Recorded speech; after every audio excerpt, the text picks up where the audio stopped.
Vamos fazer o seguinte? Chega ali 4, 5, 6 meses, começa o drama dentro de casa. O leite materno já não é mais exclusivo. É hora de dar papinha. O que a gente faz, então? Dá uma olhada na reportagem.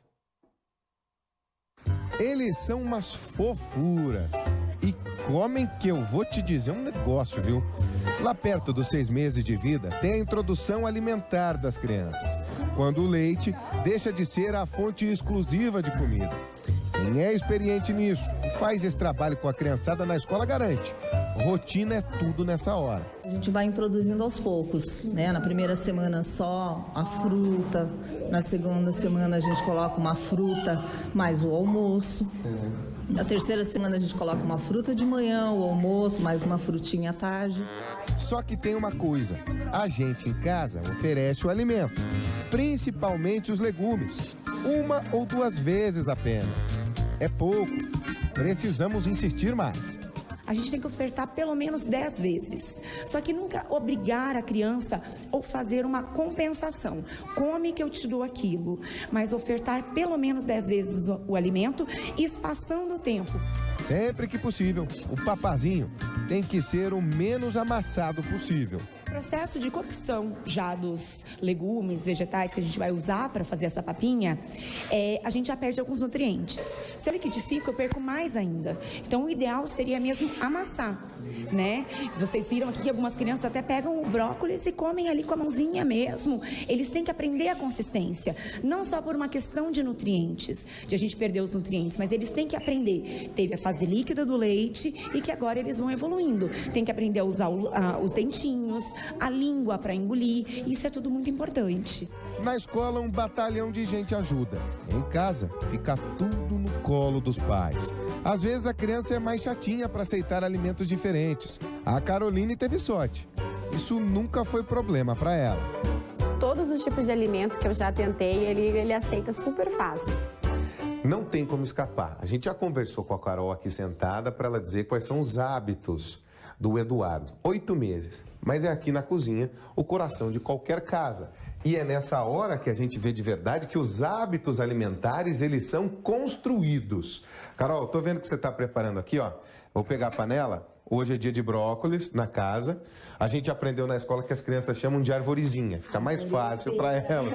Agora, você vai fazer o que agora? Você vai processar o alimento ou você vai amassar? Como é que é o teu procedimento? Eu vou processar. Eu coloco no processador o alimento já com o que eu tinha preparado. Mas é só um susto que você dá. Só um susto. Pronto, foi? Pronto, passou.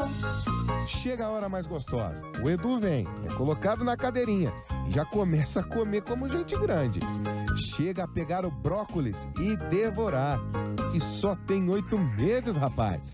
Ó, você vê que aqui fazer e dar alimentação desse pequeno aqui, que é o Eduardo, é coisa da família inteira. Vamos ver se ele pega. Ele comeu bastante já. E normalmente criança estranha uma pessoa que é de fora da comida. Vamos comer o papá? Estranhar o quê? Ó! Meu Deus, Carol, esse aqui você tem que parar pra pedir. Você tem que pedir pra parar de comer. Pedir pra parar, ele come de tudo. Se ficar dando aqui comida, ele come o dia inteiro. Aí ele vê a assim, gente né? comendo. E que seja assim sempre. Amém, com certeza.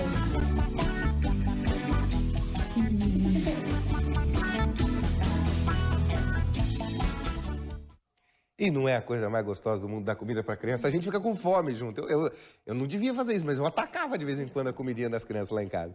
Gente, nós vamos conversar agora com a médica pediatra. Ela é também membro da diretoria da Sociedade Paranaense de Pediatria, a doutora Gislaine Nieto. Doutora, bom dia, obrigado pela presença. Bom dia, obrigada a vocês. Doutora, a primeira dúvida que vem na cabeça dos pais é, alguns médicos falam com 4 meses começa a frutinha, essa alimentação mais sólida. Tem alguma idade correta? O que diz a Sociedade Brasileira de Pediatria? Bom, a Sociedade Brasileira preconiza até os 6 meses aleitamento exclusivo, né? Aleitamento materno exclusivo, e a partir dos 6 meses a introdução alimentar.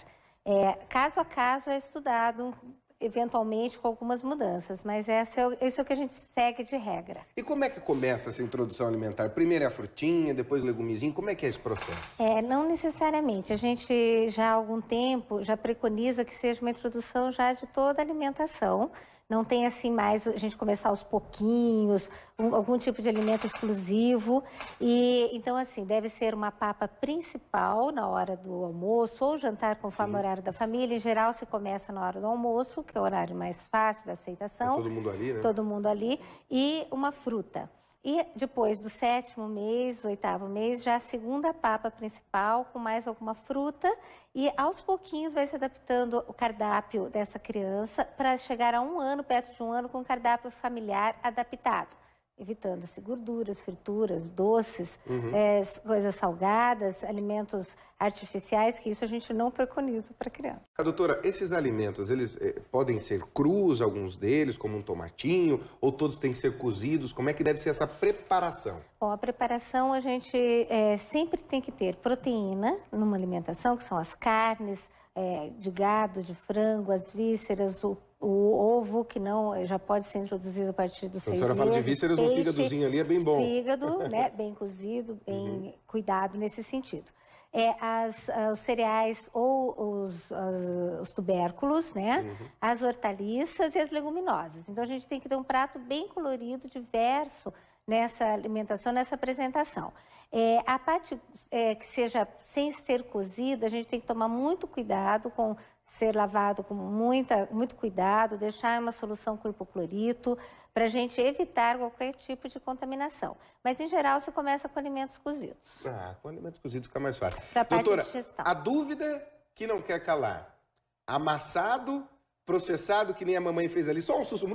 Como é que tem que ser isso, doutora? Olha, a gente preconiza que seja amassado. A gente sabe que é difícil, mais trabalhoso, mas se o alimento for bem cozido, a parte de amassar é bem fácil. Quanto mais amassado, mais se mantém os nutrientes da alimentação, se mantém fibras. Então, a gente preconiza que seja tudo amassado. Liquidificado jamais, doutora? Não. Já tá vendo aí, não põe no liquidificador. Pelo amor de Deus. Aquela trituradazinha ali, por quê, doutora? Ela quebra as fibras e as moléculas do alimento? Isso. Ele perde nutriente? Ele perde nutriente. Quanto menos processado o alimento, menos se perde nutriente. Só um sustinho e tá pronto. Vai-se embora. Doutora, a Sociedade Paranaense de Pediatria está com uma campanha também de que médico de criança é pediatra, Exatamente. Então, o meu médico é um pediatra e o pediatra vai poder saber orientar adequadamente tudo o que precisa na parte da introdução alimentar. Muito bem, a gente conversou então com a médica pediatra Gislaine Neto. Doutora, bom dia, obrigado pela presença. Muito obrigada a vocês. Bonita a papinha das crianças, cheirosa também, né? Tudo é muito natural.